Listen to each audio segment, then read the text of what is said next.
శేఖర్ గారు మీకు అర్థమైందా రాజా? రెడ్ బుక్ పేరు చెబితేనే కొందరి గుండెపోటు, కొంతమంది బాత్రూంలో జారి పడుతున్నారు, విరగ్గొట్టుకుంటున్నారు. నారా లోకేష్ గారి అధికార దర్పం నాకైతే యువరాజులాగా చలామణి అవుతున్నాడు అనిపిస్తుంది, ఇఫ్ ఐఎమ్ నాట్ రాంగ్.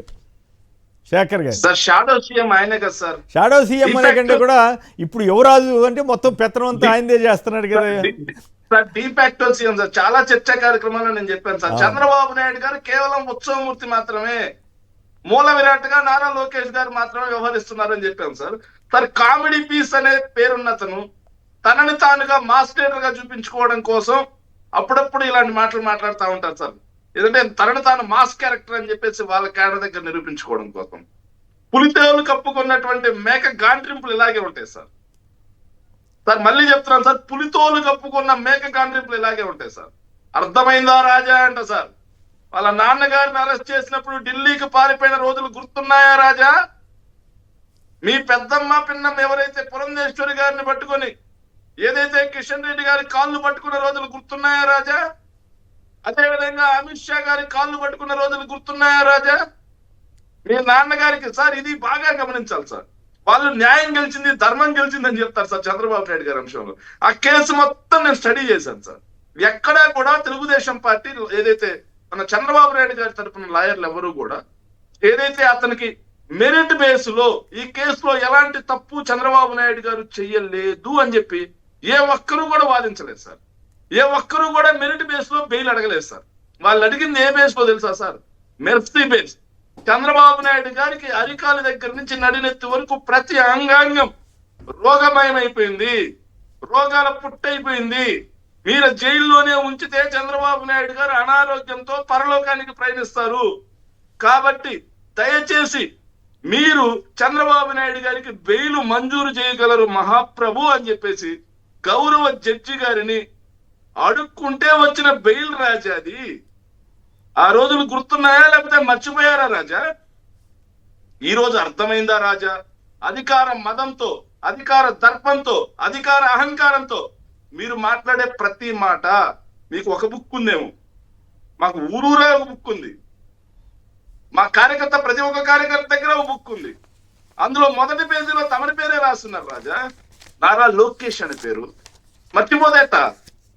ముందున్నాయి ముసళ్ళ పండుగలు. మా రాంబాబు గారు చెప్పినట్టుగా ఈ రోజు అధికారం వచ్చిన దర్పంతో ప్రజాస్వామ్యాన్ని అపహాస్యం చేస్తూ, డాక్టర్ బిఆర్ అంబేద్కర్ గారు రాసిన రాజ్యాంగాన్ని అపహాస్యం చేస్తూ, తమ సొంత నారావారి రెడ్ బుక్ రాజ్యాంగాన్ని తీసుకొచ్చి మీరు ఎంత ఏదైతే వైఎస్ఆర్ కాంగ్రెస్ పార్టీ శ్రేణుల మీద దాన్ని ప్రయోగించి ఆ పిచ్చి కుక్కతో మమ్మల్ని ఎంత భయభ్రాంతులకు గురి చేయాలనుకున్నా, ఎన్ని అక్రమ అరెస్టులు చేసినా, ఎన్ని రకాలుగా ఆస్తులు విధ్వంసం చేసినా, ఎన్ని రకాలుగా హింసించినా, మీ దుష్ట పాలన పోయేంత వరకు వైఎస్ఆర్ కాంగ్రెస్ పార్టీలో ఏ ఒక్కరు కూడా నిద్రపోయేది లేదు.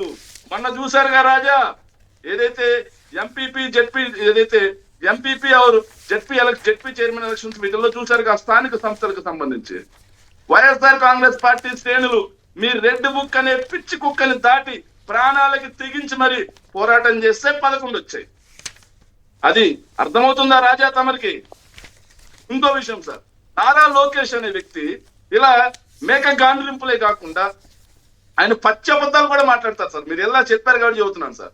సో చంద్రబాబు నాయుడు గారు దిగిపోయడానికి 38,50,000 మంది ఏదైతే ప్రభుత్వ పాఠశాలలు, ప్రభుత్వ కాలేజీల్లో విద్యార్థులు ఉండేవాళ్ళు సార్. ప్రభుత్వ పాఠశాలలు ప్లస్ కాలేజీల్లో యూడిఐఎస్సి రిపోర్ట్ ప్రకారం 2024లో జగన్మోహన్ రెడ్డి గారు దిగిపోయడానికి 40 లక్షల చిల్లర మంది వెళ్ళారు సార్. అంటే దాదాపుగా 1,80,000 మంది స్టూడెంట్స్ చంద్రబాబు నాయుడు గారి ప్రభుత్వ హయాం కంటే కూడా జగన్మోహన్ రెడ్డి గారి ప్రభుత్వ హయాంలో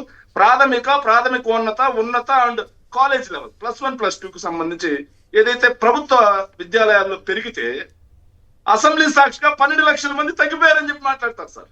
అది నిజంగా 12 లక్షల 2.5 లక్షల? నాకు అది కన్ఫ్యూజన్ ఉంది చూడటానికి. 12 లక్షల మంది అని చెప్పారు సార్. అసెంబ్లీ సాక్షిగా 12 లక్షల మంది తగ్గిపోయారు. మరి లెక్కలు చూస్తేనేమో పేపర్లో వచ్చిన లెక్కలు చూస్తే 2.5 లక్షలు. మరి పొరపాటుని చెప్పారేమో లోకేష్ గారు ఏమన్నా ఒకవేళ సార్. ఇక్కడ 1.5 మంది స్టూడెంట్స్ పెరిగారు సార్. ఏదైతే కేంద్ర ప్రభుత్వానికి చెందిన యూడిఐఎస్సి డేటా ప్రకారం 2019కి 2024కి మధ్యలో 12 లక్షల మంది పెరిగితే, ఏదైతే 1,50,000 మంది పెరిగితే 12 లక్షల మంది తగ్గిపోయారు అని చెప్పేసి అసెంబ్లీ సాక్షిగా పచ్చి అబద్ధాలు. మునిశాపం సార్, మునిశాపం తండ్రితో పాటుగా ఆయనకు కూడా వారసత్వంగా వచ్చినట్టుంది సార్.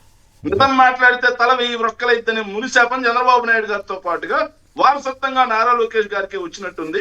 అందుకోసం మొన్న చెప్తా ఉన్నాడు సార్, 140 సూపర్ 6 హామీలు మొత్తం అమలు చేస్తారంట సార్. అప్పుడే సూపర్ 6 హామీలను అమలు చేస్తారంట. గొడవ లేదు. 140 ఏదైతే ఎన్నికల్లో ఇచ్చిన హామీలు అమలు చేసేసా గర్వంగా ఉందని చెప్తా ఉన్నాడు సార్. అమలు చేశారో లేదో సెక్యూరిటీని బయట పెట్టి ఏదైతే మా ఉదయగిరి లాంటి మెట్ట ప్రాంత ప్రజల దగ్గరికి వెళ్ళి అడిగితే వాళ్ళు చెప్తారు సార్ అమలు చేశారా లేదా అని. వాళ్ళ నోటి నుంచి వచ్చే భాష చెప్తుంది సార్ అమలు చేశారా జాగ్రత్త లేదా అని. జాగ్రత్త, అర్థమైందా రాజా అనేది వస్తుంది మీకు కూడా, జాగ్రత్త. రైట్. నేను అదే చెప్తా, అర్థమైందా రాజా అలాంటి అర్థమైందా రాజాలకి ఎవరు భయపడే వాళ్ళు లేరు సార్. మేము చెప్పాం ఆయన రెడ్ బుక్ రాజ్యాంగానికి మా ఇంట్లో ఉండే కుక్క కూడా భయపడదని చెప్పి కార్యకర్తలు అందరూ చెప్తా ఉన్నారు సార్, వైఎస్ఆర్ కాంగ్రెస్ పార్టీ కార్యకర్తలు. రైట్.